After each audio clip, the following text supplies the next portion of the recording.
Thank you guys for tuning in to the Jasmine Tea bonus interview. Today we're going to be getting to know our episode 4 guest, Miss C.J Wade. She is an author. She is a massage therapist. She is a dancer. She's so many things, and we're about to learn all about it. Man, introduce yourself. Oh my. As you said, my name is C.J Wade, and I am all the things that she just said in all one person. So I do tell people that, and they're like, so which one is your real job? I'm like, all of them. Yeah. Absolutely all of them. So tell us about your massage therapy. How did you get into that? How can they find you out here and get their life? Yeah. So with massage therapy, I made like this secret promise with God when I was about 12, 14 years old. And I just noticed that there were a lot of hurt people behind the scenes. So we would have dancing and be on stage, and I started doing a little bit of touring around. And I said, man, they're great on stage and they're wonderful at what they're doing, but they're really hurting. Like they're taping themselves up and drinking all kind of concoctions, trying to make sure their throats are all right. So I just made a point to say, you know, one day I'm going to become a massage therapist, so that way I can help people. And without necessarily going to medical school and changing my career path, I just knew I wanted to incorporate that somewhere in my creative wheelhouse. Want to serve. And that's really how massage therapy came to be. So the name of my practice is You Matter Massage and Wellness. And it's about not just massage therapy, but really about wellness as the whole artist. I do serve anybody, of course, but my specialization is with creatives because I understand how creatives work because I am one. Yeah. So let's wrap back around to that now, because massage therapy was born out of seeing artists, not be able to take care of themselves as best as they can. So let's talk about your art then. You dance, you sing, what you doing? Oh my gosh. So I'm just trying to just die as empty as I can. That's what I'm trying to do out here. So I do sing, I do dance, I do spoken word, I am an author, I have a blog, and all of those really do encompass who I am and what I believe my purpose is, which is to help people through education and through the arts.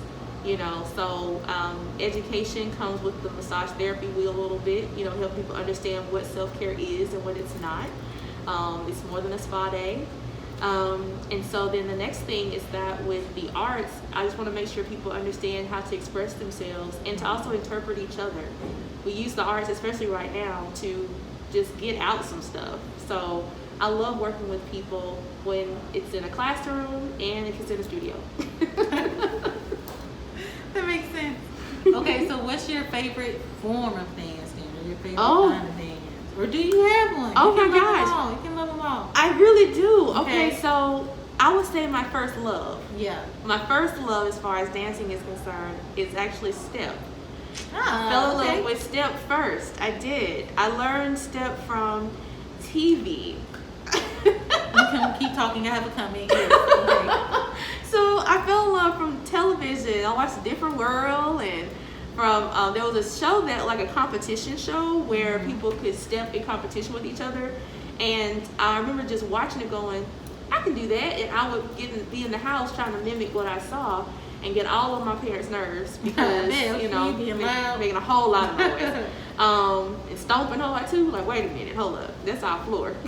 But that's my first love. Everything else kind of came out of that. I was playing the piano since I was 4.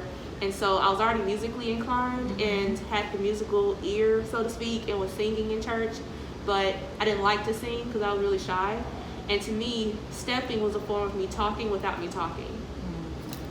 I like that. Now, as you speak of step, I look at your skirt here and your scarf, and it just dawned on me.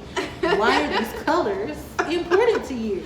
Well, today and every day is a royal day.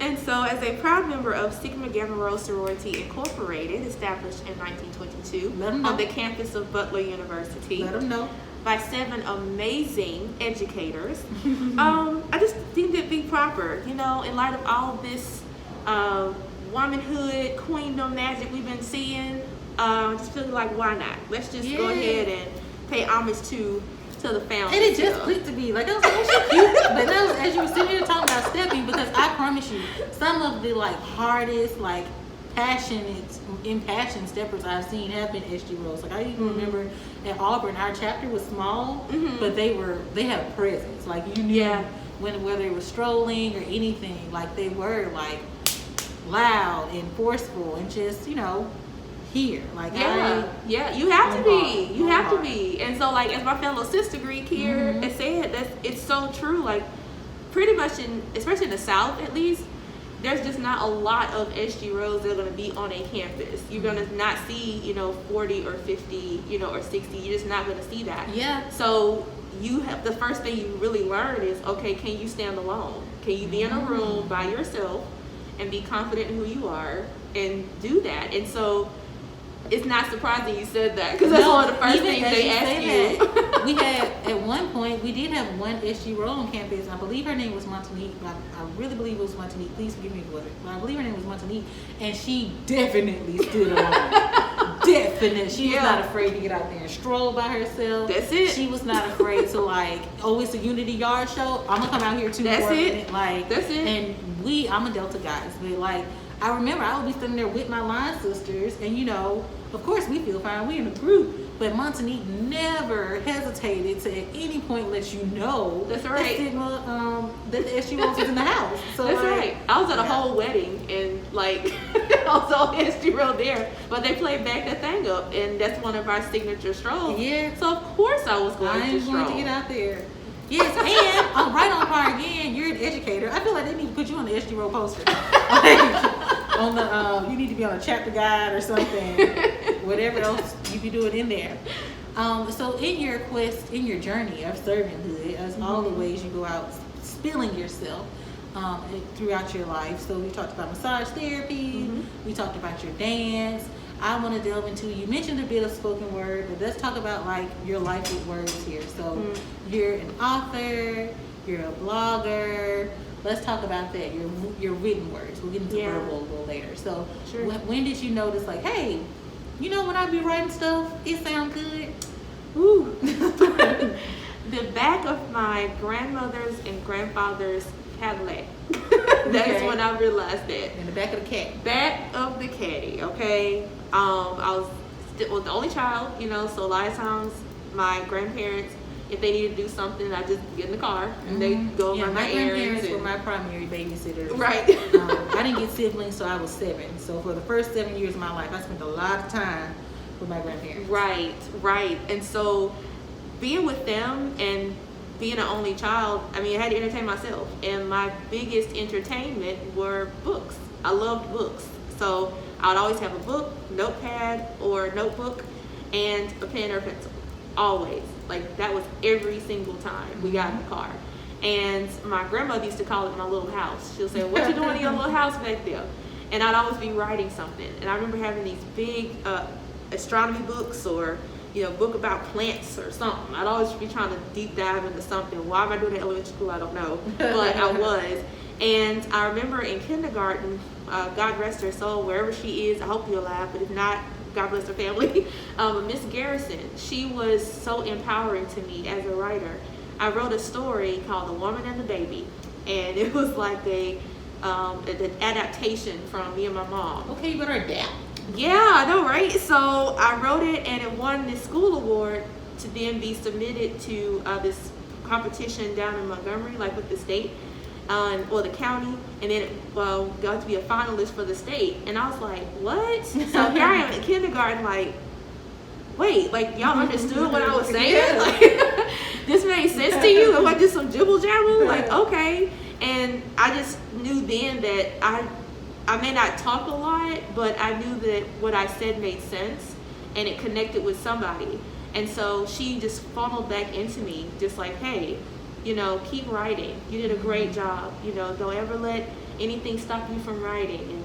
And, don't feel like you have to be anything else other than what you call to be. And she just would always just pour into Teachers are amazing. We don't really, they don't get enough credit at all, but everybody's had a teacher. Yes. Everybody's had a teacher. So you just stop and think about how impactful they can be and impressionable in your life whether that's good or bad. True. So it's a blessing to be able to have somebody who was beneficial and did speak those things into you. Because sometimes our parents, like, they be so busy parenting, you know, they may not get to pick up on every little thing, and it's not intentional, but they just may not get to pick up on every little thing. So it's good to be able to have other adults and things in your life to pour into you. It's true, because my mom is extroverted, and so I am the opposite of that. And a lot of times I just didn't feel comfortable saying a lot verbally at first, and so I would write it down. And we'd even gotten to a point to where she would say, well, just write it down and give it to me. Because I couldn't say what I wanted to say. It would be too much emotion, and I couldn't get the words out. So she was like, well, just write it down. And I'd start writing her letters. I'd start writing her stuff and then, like, giving it to her or sliding on the door, or, you know, just trying to let her know I got thoughts and feelings, lady. I just don't know how to get them out.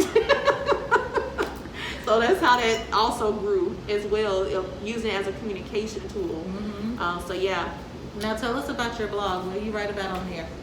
I write motivation and inspiration for everyday life. So it is a faith-based blog, but it's a real talk faith-based blog. So I'm not about to tell you that everything is just honky-dory now that you are walking in the love of Christ. I'm going to tell you, hey, I know you want to beat up that person, but you didn't beat him up today. So let's praise God for that. Like, that's the real talk about this. You know, it has real prayers on there. You know, prayers like, Lord, I'm sick of your children. Come get them. Yeah. Or, you know, Lord, I need some help with this. Or why my marriage didn't work. Or, you know, just, I feel like we have to put some sort of tangibility on Christ's love towards us, because that's how you're able to actually reach people that he wants you to reach. So that's what my blog is about. And even if you're not in the Christian faith, that's why I call it also inspiration. You know, I think anybody can get something from it. Even if you're just having a hard work week, I post on Wednesdays, and so if you're just having a hard week, you know, you can just kind of dive over to therightway.com and receive a little boost. I call it getting your vitamins, spiritual vitamins. I like that. Some vitamin C. Yeah, get your little vitamin C and, you know, pop a couple of those and just kind of go on about your day. I think it's healthy for everybody to get some of that. Yeah. And so you've also written a book. Tell us more about that. How did you transition from, like, okay, great, got this blogging thing down, like, to, okay, I can write this book. I got this book. How did your idea come together? Tell us a bit about your writing process and where we can find this book and support. Oh my. First, thank you. I appreciate that. I started writing the book 8 years before I published it. Wow, So that makes me feel so much better. So I've had a book idea in this brain. Oh my. And I'm praying it don't take 8 years, but just to hear that it was, like, to me, when people write books, I be like, dang, how they do that? Oh, I can't, you know, like, how did they just get it out there? It must be something wrong with me. So, okay, this idea took a minute. It took a minute. It took a minute. And for some people, you know, you may be able to just crash it out. But for me, I didn't. It took me a minute because with writing it, I had a really close friend of mine pass away who was also editing my book too. And when she passed away, it just threw me off my axis. And I was like, well, I don't want to write. Yeah. You know, I don't want to write now. I'm going to just go emote. Yes, I need a good minute. And so it took oh my gosh, it took months to get out of that writer's block. But once I finally was able to crack through and realize that I was really grieving, because in my mind, if she wasn't going to be here to edit it, then where do I go now? You know, because she was also going to publish it too. She had a publishing company. And she was a friend. Like, and she was my sister. Outside of all the writing, let me miss my friend. All of that. Yeah. When I tell you all that was just bundled all up. Yeah. You know, and so it took a minute to really shine a light on that and say, oh, that's why I don't want to write. You know, and then start combing that through.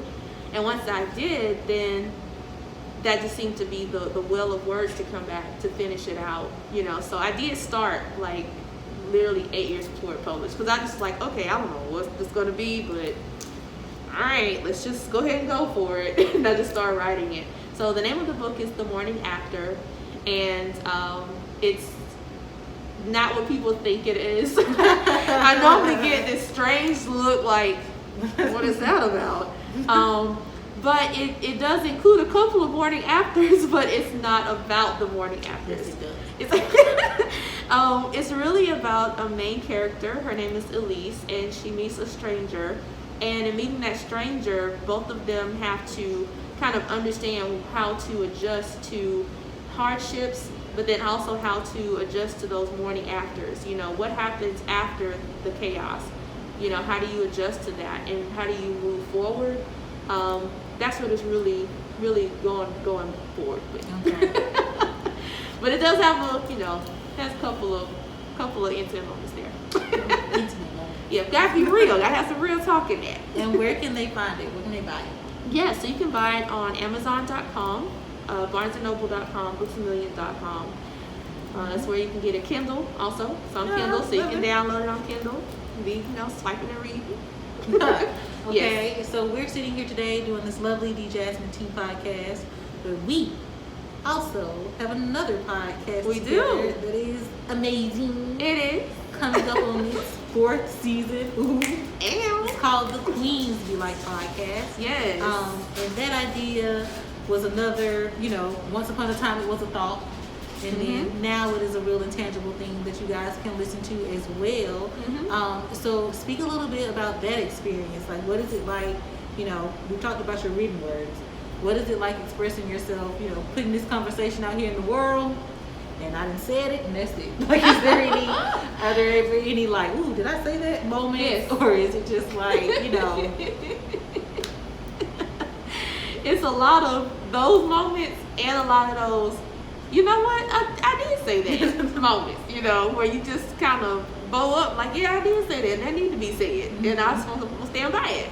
I love working with TheJasmineTea, first of all, on Queens Be Like. So I got to give you your flowers. I love working with you too. I got to give you flowers. When I met this queen here, and she was like, hey, so I really feel like you the person that's supposed to be with me on this. Like, you're my co-host. And I'm like, I had an idea for the podcast, and I was telling somebody about it, and they were like, oh, it'd be really great if, you had like a co-host. Like, if you were talking to someone, people tend to be more engaged in conversation. And I had never really thought about it like that. And then the introvert in me was like, another person? Like, I don't want to ask them to, like, give me their time and, conversate. Like, I don't know why I'm still working through whatever as an adult, but I always feel like I'm infringing upon people. Same. So I didn't want to reach out and be like, well, she is living her life. I don't want to interrupt her and ask her to do this thing. But then I went to an event around your book. True. And when I went home and I was thinking, I was like, oh man, I feel like she would be like right on par. Like, here we are, we share a great connection in terms of our faith. But also, like she said, like real life faith. And that was something that was important to me because I feel like as a preacher's kid, I spent so much of my life being like the poster of what Christianity is supposed to be. But then the more I grew up, I was like, oh, wait a minute. Y'all didn't tell me about all this realness of life and how to handle these situations, how to navigate it. Yes. And so that's what I wanted to talk about on Queens Be Like podcast. And that's kind of why it's called Queens Be Like podcast, because in my time with God, I would always feel like I would just be like, hey Jesus, like, blah blah blah blah. Like, my prayers weren't like, dear Father God, I come to you today right now. I feel like they were a bit more like your prayers, like, hey God, they really getting on my nerves. I'm about to reach out and touch them, help me. Yes. So that's how I just felt I felt the connection, and I felt like this is it. Same. So I very much appreciate you. Oh gosh, when you asked me, it clicked, and I was like, you know what? I wasn't looking to do a podcast, but I had been told I need to do a podcast. So it's one of those things. I was like, I'll do a podcast later, somewhere in the line. But then when you came and were like, hey, this is what I want to do, and this is how I think we can work together, and it made sense. It spiritually made sense. It spiritually clicked to me, and I was like, you know what? This is exactly what I've been praying for. I've been praying for a spiritual partner in all of this, too. And so, yeah, I love the podcast. I love that we have a lot of real sisterly moments. Yeah, like that's what gets me. Like sometimes, now after we record, I try to just let go and let God.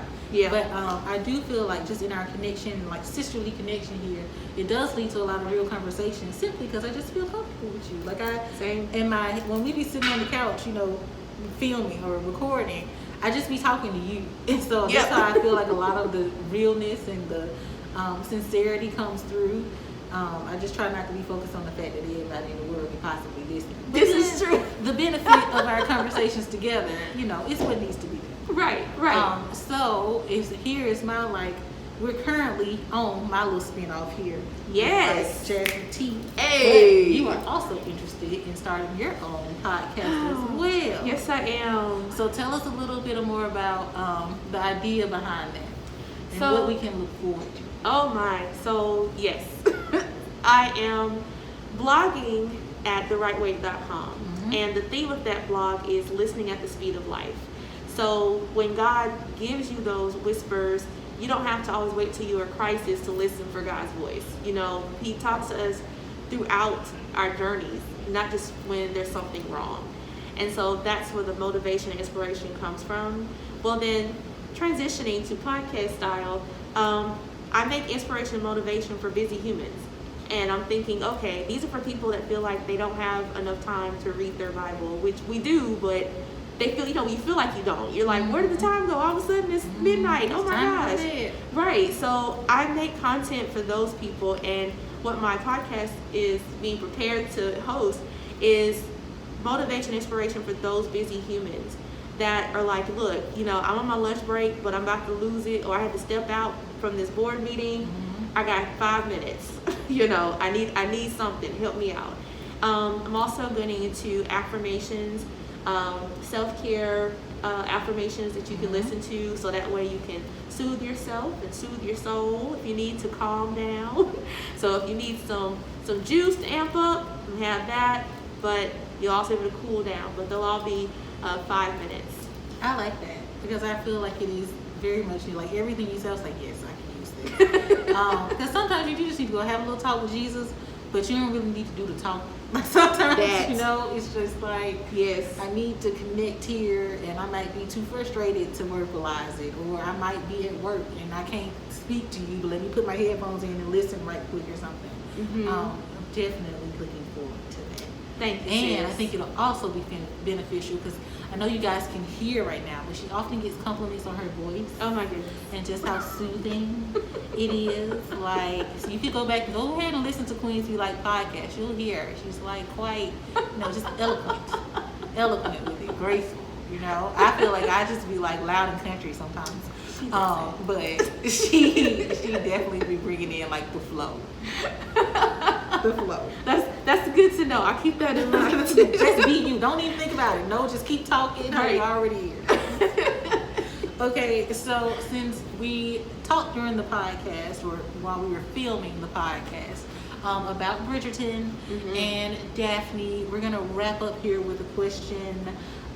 I would like you to give a bit of word of advice to someone who might be in Daphne's position. Hey, I'm out here dating right now, and I don't really know who to pick or how to pick. So can you speak a bit to how you can go out? We talked about lists and how, it may not be so great to have this rigid set list of what you want out of a partner. You gotta have a little bit of flexibility in there. Can you speak a bit of how do you set those preferences? It's easy to look on the outside and be like, I want somebody tall, dark, handsome, whatever. Right. But how do you set preferences and guidelines that also serve yourself? Sure. I think that Daphne is a low-key feminist. She is. For sure. And I think that that's where you have to tap into a little bit in order to advocate for yourself during your dating journey, because it's not so much just about, whether a guy is just going to pick you. I don't like when women feel like they're in this lineup and they just have to wait for a guy to pick them. That burns my biscuits. I can't stand that, because yes, you are the prize. I get it. That's true. But we're not playing Red Rover here. You have a choice too. Is this someone that you like? Don't just feel like, okay, well, he'll do. So all right, we go ahead. And I feel like a lot of times women feel like they have to have that role. They have to placate there in that space. And you don't. You're two, hopefully, adults that can make a mature decision about your love life. What are we? Are you interested? Where do you see yourself in 5 to 10 years? What are your goals? Do you have hobbies? What do you like to do for fun? those to me are the basics that you need to know that will grow you for 50 years. And then for some people, again, you know, God forbid, but you don't know what those 50 years will look like. You know, so you need something that's going to anchor you, somebody you can laugh with, you know, make a joke with. Is there somebody that every time they get upset, they cuss you out? You know, like stuff like that, or things like, no, you don't have to settle for that, sis. You really don't. So I would say just definitely pray, kind of, you know, make sure you get your discernment on about where you need to be maneuvering. But just don't accept anything thinking that that's all you can attract. It's not true, you know, and focus on what you bring too. You know, you're a hot commodity, so focus on what you bring. You know, if you know that you are an excellent communication person, then say, hey, well, I love to communicate, and so I just want to let you know that if we have an issue, I'm going to come to you and ask you a question. Like, just let that stuff kind of flow. Because I'll tell people, and it's not being arrogant, it's just being for real. Once I got my identity in Christ on what I feel like I am, I'm dope. I'm a dope woman, and I'm a dope black woman, and I'm a dope black educated woman, and then we can just keep going. But the whole point, we can keep going. The whole point is that when God made me, He already made me like dope straight out the box, and so I had to embrace that first. And so if someone comes into that field and we join together, it's going to be awesome. If we don't, I'm still going to be awesome. So you have to come to that grips first, I think, before you can kind of get lost in the sauce. Yeah, I think that's beautiful because it speaks a lot. Basically, you spoke so much to like knowing yourself and appreciating yourself. And I think it's important in terms of like dating and kind of looking around, kind of determining, is this person for me, or etc. To try to find someone that makes you feel seen and makes you feel understood. But in order to do that, you got to see and know yourself. True. You got to be real and honest with yourself about who you are, where you at, and what you like, you know. And if you want to change some stuff, do that. But find somebody that kind of not just matches your fly, but like matches your inside. That make you feel like when I'm done for the day being Superwoman, I can come home and take my cape off. Exactly. You know? And that's what I feel like Daphne does when she's pushing the dude. You know, like that's love too. She's like, hey, you know, I gotta call you out on your BS, dude. You know, what you doing? And she does that throughout the whole, you know, rest of the series. Like, hey, wait a minute, what we doing? And what are you doing? And that's what you really need also. You need to where both of you all can grow together. And I believe that's what attracted him to her too. You know, everyone else was just like, oh, he fine. Okay, that's cool. And he'll do, all right, you know, and that's it. And he knew he was more than that. But now he has someone that can see past that, and it freaks him out. I was just going to say, it makes me, she probably like, I see you. Yeah, and he's like, wait. I was ready for all that. Oh, yeah, and that happens. That happens too. You know, you have somebody that can peer into your soul, and you're like, whoa, I wasn't ready. Just hold on a second. But, you know, don't fly away from it, because that may be also what you need too. So just be confident in yourself, be open, but know your worth too, you know. All of that. Thank you. Thank you for this lovely input. That will wrap up our bonus interview segment of The Jasmine Tea. Make sure you're watching us every Thursday at 7 o'clock on Facebook Live and listening wherever podcasts are found. Make sure you send all of your questions, comments, and observations to TheJasmineTea@gmail.com. And I'll see you next time. Bye.